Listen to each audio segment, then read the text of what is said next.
Hello. In this video, I want to go over the difference between act utilitarianism and rule utilitarianism. Both act and rule utilitarianism are versions of the general normative theory known as utilitarianism. And as such, they both fall under the umbrella of consequentialist theories of ethics. As such, both theories are concerned with the consequences of actions.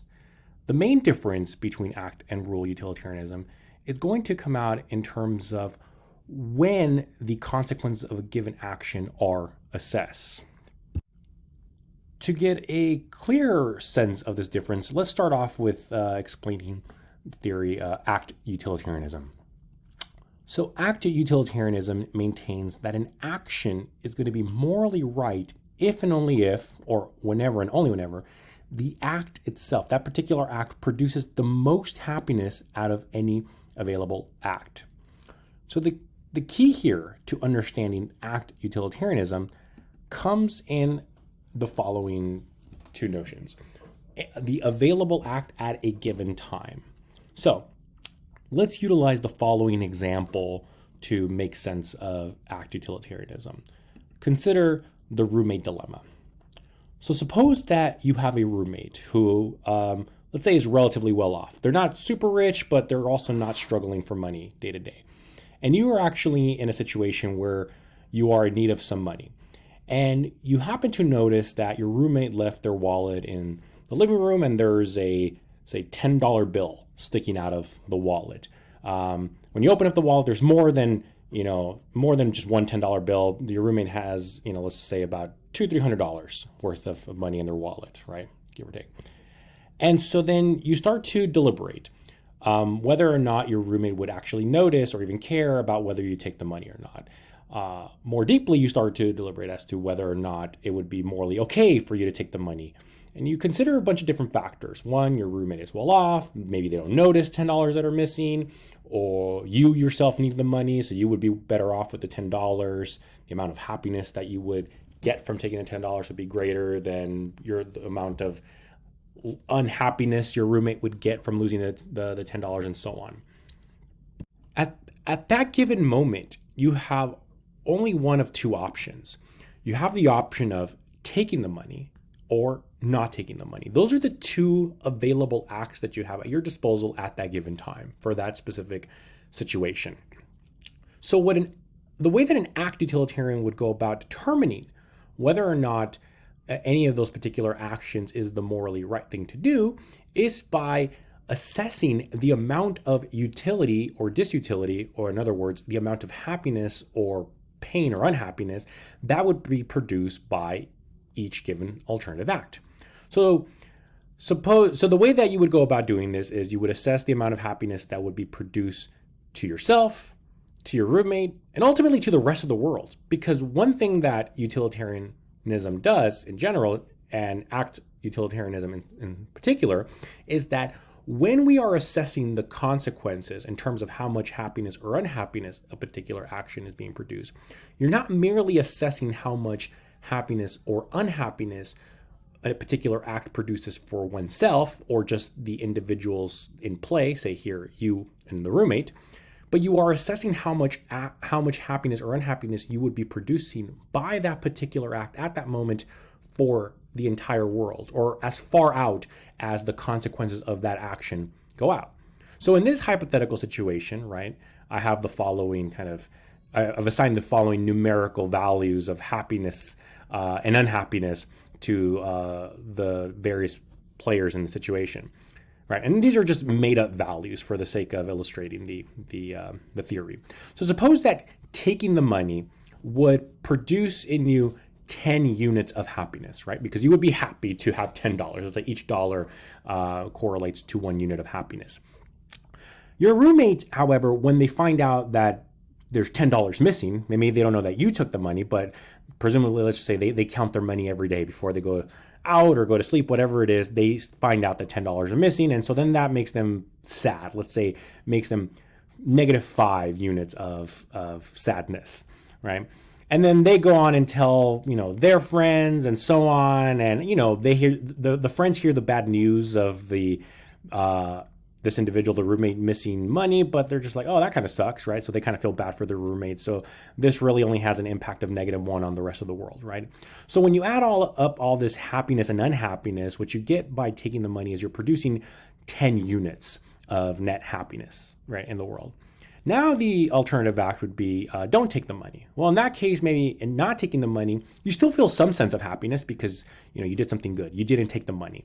And your roommate feels good because, I don't know, they count their money every day and they're like, no one's taken my money. So they just have this sense of, 1 unit of happiness because nobody took their money. And likewise, they tell the rest of the world, and somehow that trickles to just, producing 1 unit of happiness in the world, right? So at the end, not taking the money would produce 5 units of happiness. Well, now that we have assessed or determined how much net happiness would be produced through each alternative act, the way that an act utilitarian would go about determining which action is the morally right thing to do would be by looking at which of the 2 acts produces the most net happiness. And in this case, a simple matter of just doing the math, turns out that not taking the money would produce the most happiness, right, out of all the other alternative acts, which in this case is just 1, right? So not taking the money would be the morally right thing to do. If in fact you end up taking the money, you would be doing something morally wrong according to act utilitarianism, because you would be choosing to perform an act that would produce less happiness than what the alternative act would be, which in this case is not taking the money. So one thing that should be pointed here is that an act of taking the money or not taking the money, or let's say an act of stealing or not stealing, it's not a matter of some sort of like absolute thing. So it's not like stealing simpliciter is morally wrong and not stealing is morally right. But rather, stealing is going to be morally right under particular situations in which, or say morally wrong under particular situations. And those are the situations in which the act of stealing would produce less happiness than an alternative act of not stealing.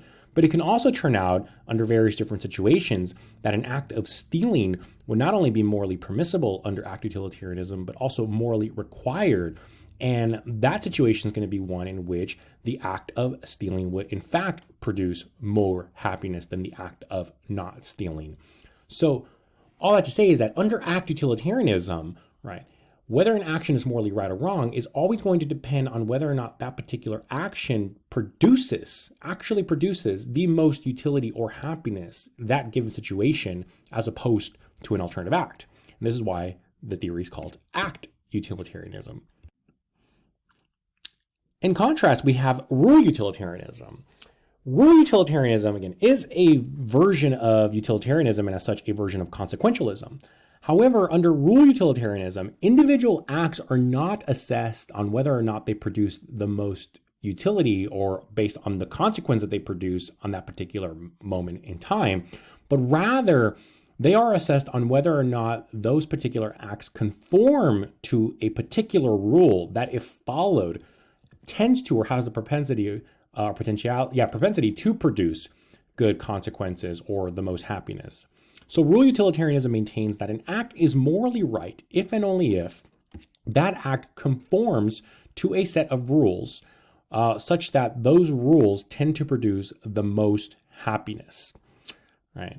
So now one thing to keep in mind here, or I suppose one thing to clarify here, is that under rule utilitarianism, it is possible that a particular act will in fact not produce the most happiness, but nevertheless still be deemed morally right, morally permissible, morally obligatory, in so long as that particular act conforms to this rule that tends to produce most happiness. So here's an example of one such rule.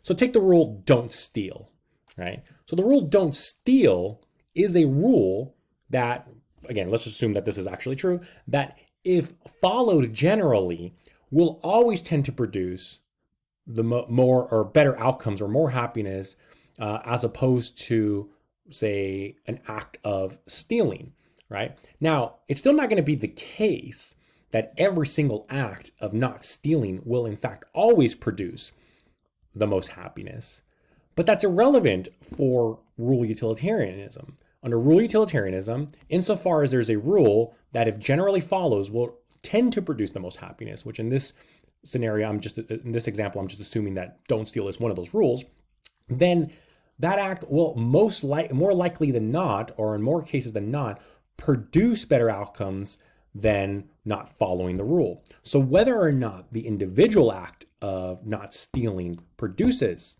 good consequences, it does not matter. What we are assessing under this theory of rule utilitarianism is whether or not the act that you're performing conforms to the rule. So if you're faced with the situation, take the money, don't take the money, right? A rule utilitarian would say, or would prescribe, don't take the money, right? Even if not taking the money produces bad consequences, because all that matters is that your action behavior is following that particular rule. Now, this may bring up one worry that act utilitarianism is actually better at addressing than rule utilitarianism. So suppose that you are faced with the situation in which stealing something would actually produce not just like a negligible amount of happiness, but like an abundant amount of happiness. Let's say, a situation like you're Robin Hood, where you're stealing from the rich to give to the poor, right? And you're actually alleviating a lot of suffering and just improving people's situation. And you're actually stealing for some sort of, for justice sake or something along those lines. Well, rule utilitarianism would maintain that it would still be immoral for Robin Hood to steal from the rich. So, because that particular action is not adhering to or conforming to the rule, don't steal. So then one way that rule utilitarians have gone about trying to get around these sorts of issues is by saying, well, the problem is not with the theory rule utilitarianism. In that situation, the problem is with the way that you have formulated this particular rule. So the rule don't steal is just too restrictive. It's just too narrow. And in fact, there should be a rule that allows for exceptions, right? However, it's not that the actual rule allows for exceptions, but it's just that within the rule, right, there is some sort of exceptions clause that's already embedded in the rule. So something like don't steal unless whatever this may be, right? And now, the issue with kind of allowing for this sort of exception, at least some would argue, is that if we start allowing for exceptions to rules whenever we are faced with situations where it would seem intuitive to say break the rule, right? Again, as far as a rule utilitarian goes, there is no such thing as breaking the rules, right? Because breaking the rules literally is what it means to do something immoral. So a rule utilitarian would just embed the exception into the rule itself. So don't steal unless something. But doing this, right, some would argue, ultimately leads to just another version of act utilitarianism. Because we can always come up with a situation in which it's going to appear as though we need to break the rule because breaking the rule would allow for more utility. But an act utilitarian would just say, yeah, that's right. This is why we can't be constrained by these very rigid rules. If we're constrained by these very rigid rules, then it does not allow us to account for the complexity of the world and complexity of situations. So one benefit of act utilitarianism, the act utilitarian would say, is that act utilitarianism allows just for more flexibility in determining whether actions are morally right or wrong, because it is assessing whether or not an action is morally right or wrong on a case-by-case basis. Whereas rule utilitarianism assesses whether actions are morally right or wrong, not on a case-by-case basis, but on whether or not a particular rule should be adhered to or not. So in summary, both act and rule utilitarianism are versions of utilitarianism, the view that whatever or acts are morally right insofar as they produce the most happiness or utility, let's just say. Where act utilitarianism differs from the general version of utilitarianism is that it is assessing whether or not actions are morally right or wrong on a case-by-case basis, whether or not those particular actions are in fact producing the most happiness out of any alternative act available at the time. Rule utilitarianism is assessing whether or not actions are morally right or wrong on the basis of whether or not they adhere to or follow a particular rule that, if followed, tends to produce more happiness than not. So I'm hoping that this video helps illustrate the difference between act and rule utilitarianism. Thank you.